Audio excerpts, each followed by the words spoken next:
Ini contoh ya.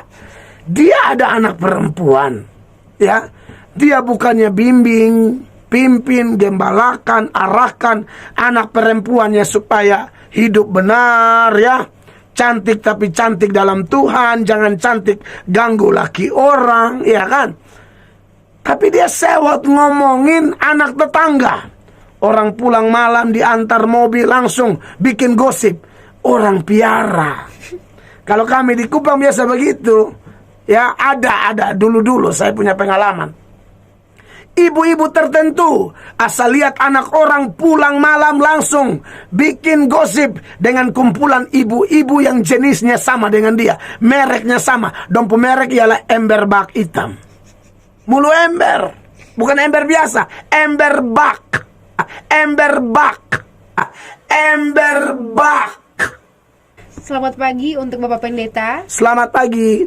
Salah satu makna ibadah sejati adalah mengasihi sesama. Iya, betul. Ada orang yang keberadaannya sudah kita pahami dan kita maklumi dengan baik, tapi semakin dipahami semakin ngelunjak. Dia super sewot dengan kehidupan rumah tangga, pekerjaan, dan kehidupan kita. Ya. Nah, kira-kira bagaimana nih sikap kita dalam menghadapi orang tersebut? Mohon pencerahan dari Bapak Gembala.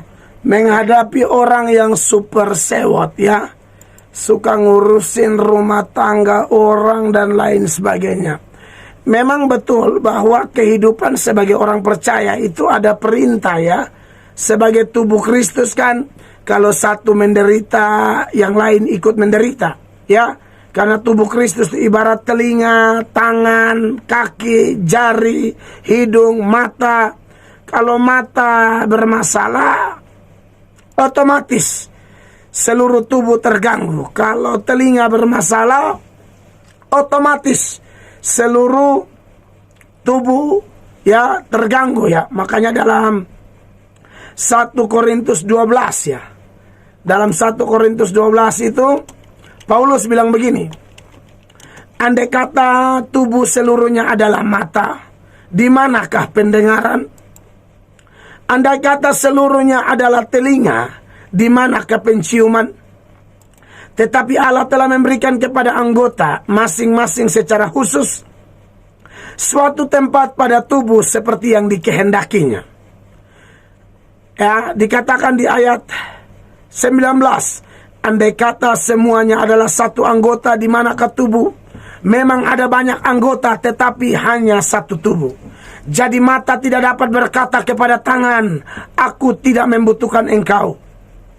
Dan kepala tidak dapat berkata kepada kaki, aku tidak membutuhkan engkau. Malahan justru anggota-anggota tubuh yang nampaknya paling lemah, yang paling dibutuhkan, ya. Misalnya apa? Jari kelingking, jangan lihat kecil begini, ya. Kadang-kadang kalau terdesak mau ngupil pakai apa coba? Kalau bukan jari kelingking, ya kan?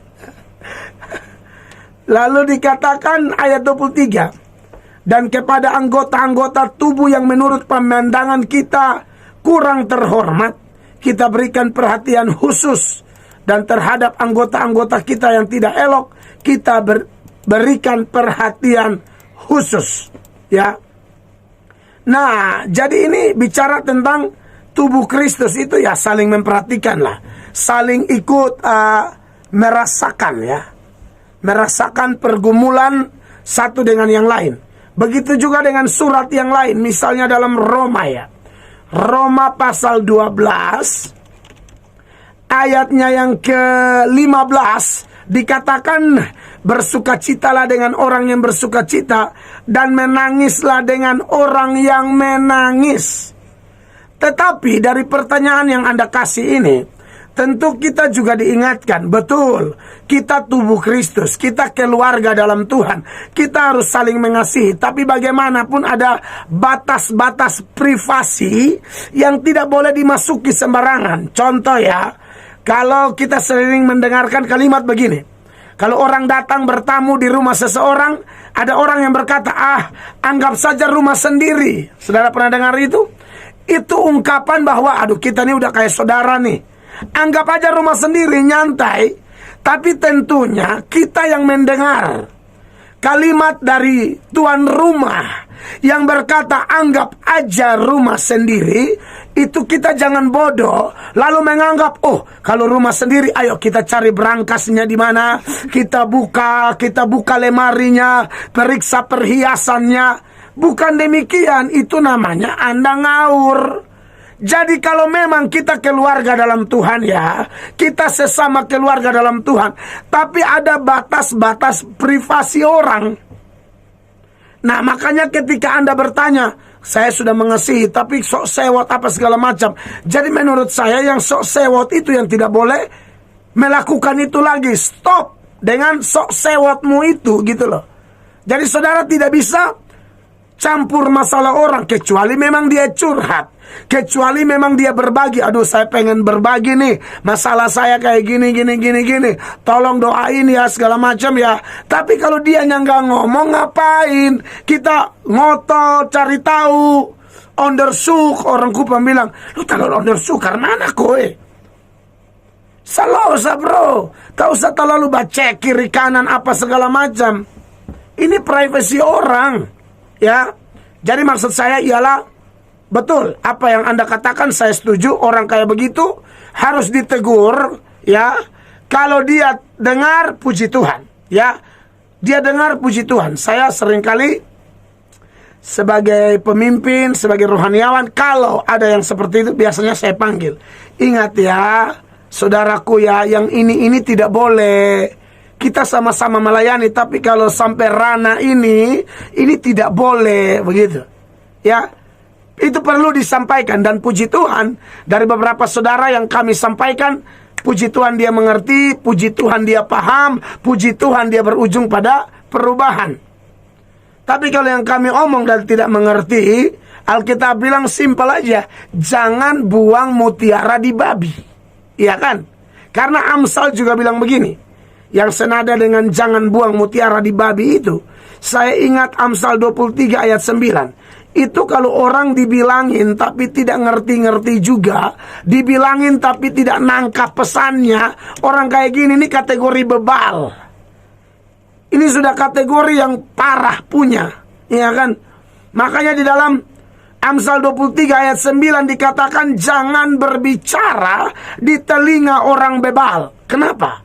Sebab ia akan meremehkan kata-katamu yang bijak. Jadi ini yang sama kayak Yesus bilang kan, jangan buang mutiara di babi. Kita nasehatin supaya berubah, tidak mau.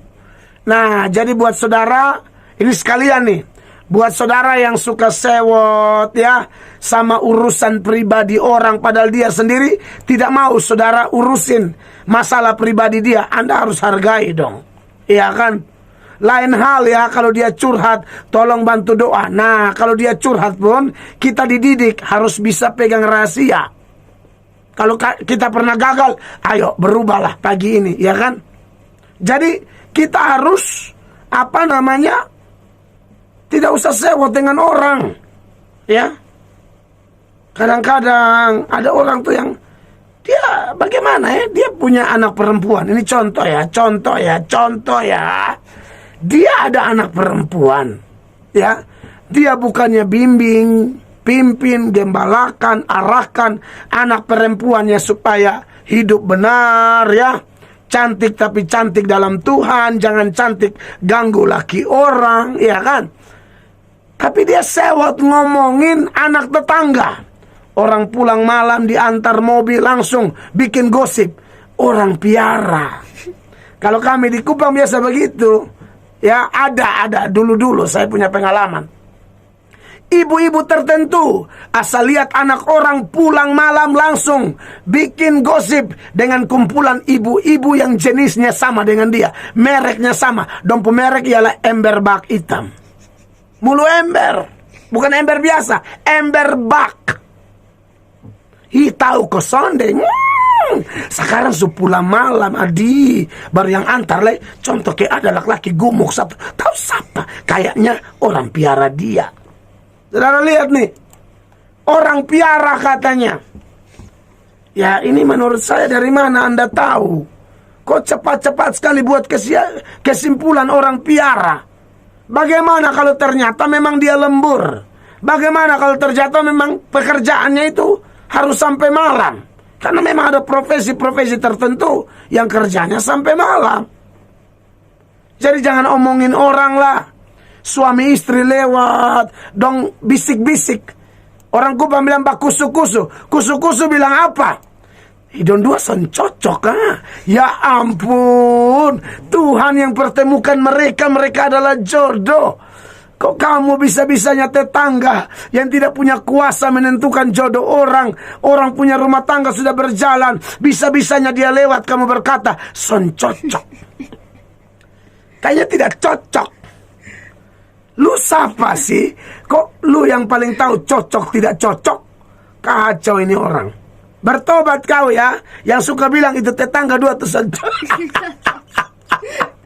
Hancurkan kuasa kegelapan dalam nama Tuhan Yesus. Segala roh-roh mulut panjang itu punya mulut tukang ngomong orang, kami singkirkan in Jesus name. Haleluya. Ya, jadi ini saya sedikit intermezzo, tapi yang saya mau sampaikan memang betul. Saudara, kita harus perhatian, tapi lihat batasan-batasannya ya. Di dalam kasih itu, manifestasi kasih itu sopan santun. Jadi tidak sembarang-sembarang ya. Oke, kiranya tanggapan saya ini berkenan. Tuhan berkati.